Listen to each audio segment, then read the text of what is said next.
Hey everyone, welcome to this explainer.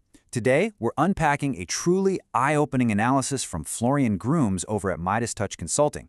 We're going to take a really close look at silver, gold, and, honestly, the massive global economic tremors that are just shaking our financial markets right now.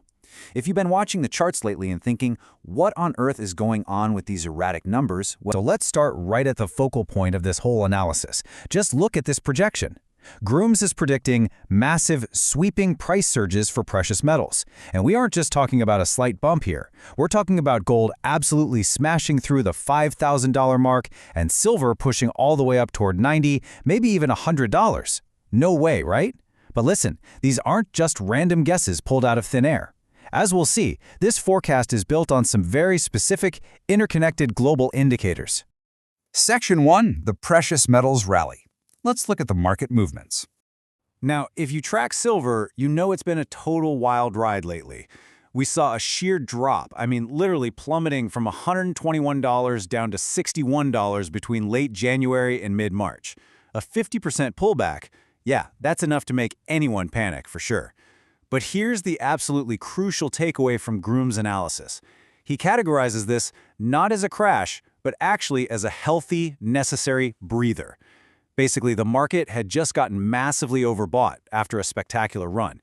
It needed to find a base, a solid floor, before it could figure out its next move upward. And there's a really fascinating divergence in momentum right now between these two metals. Notice how silver is actually leading the charge here. It's sitting comfortably above its 50-day moving average, actively breaking through heavy resistance levels like $83, and aggressively targeting that $88 to $90 range. On the flip side, gold is kind of lagging behind just a bit, sitting just below its own 50-day moving average. So right now, silver is for sure the aggressive frontrunner in this current market cycle.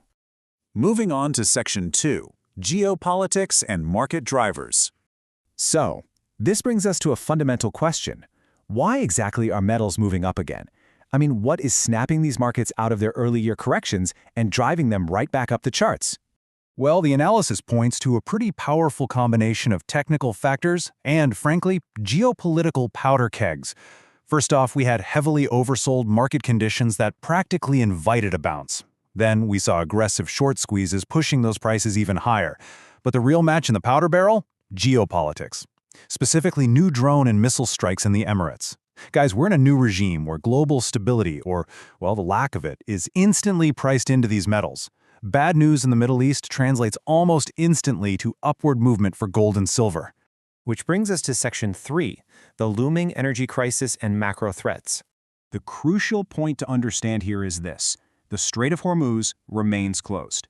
That is a massive chunk of the global energy supply just completely locked down. Now, if you're sitting in a Western country right now, you might be thinking, well, my lights are still on, gas is still at the pump. That's because Western reserves are currently masking the problem. But just look at the data coming out of Asia. They're already seeing hours-long lines at gas stations. It's wild. And Grooms warns that this exact crisis could easily hit the West in just 2 to 3 months as those reserves start drying up. And this brilliantly illustrates why we absolutely shouldn't be complacent. Grooms draws a direct historical parallel here to the 1973 Yom Kippur oil embargo. Just follow the timeline.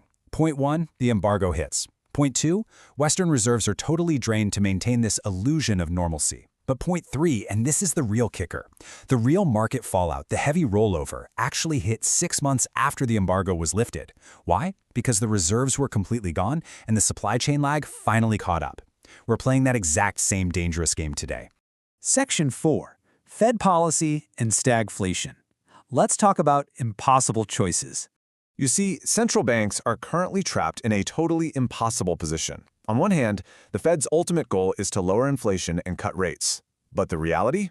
The national debt is so completely unsustainable that they simply can't stop printing money to service it. And because they can't stop printing, they might actually be forced to implement higher interest rates instead. Actually, scratch that. They will likely be forced to. And the consequence of that? Rising prices for food and goods paired with total economic stagnation. That toxic combination brings us to this specific definition, stagflation. This is the exact economic state Grooms warns we're entering right now. I want you to imagine a depressive, stagnating economy where your wages and opportunities are just flatlining, but the cost of your groceries, your gas, your everyday goods, they're continuously rising. It's basically one of the most painful economic cycles for the everyday consumer. Let's move to Section 5, the commodity supercycle, a very powerful environment. According to the analysis, the recent Middle East conflicts and all these supply chain shocks have officially confirmed what's known as a commodity supercycle. There are three main pillars to keep an eye on here.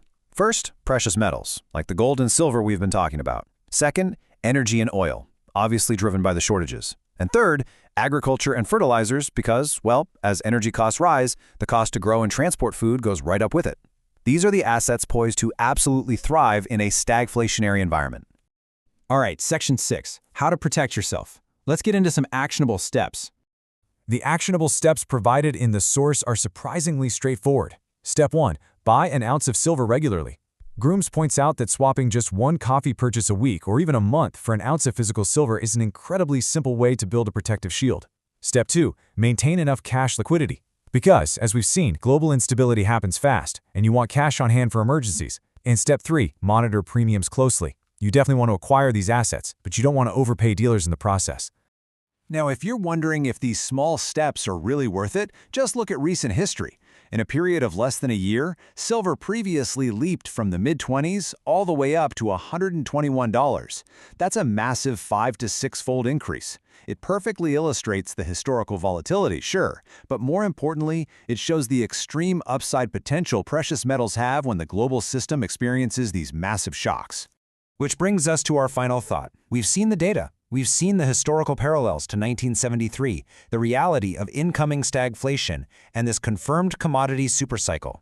So as global debt swells and energy supplies tighten dramatically, you really have to ask yourself, is your portfolio prepared for what comes next? Are you positioned in the assets that thrive when the system fractures? Think about it. Thank you so much for walking through this explainer with me. Keep asking questions, keep studying those charts, and I'll see you next time.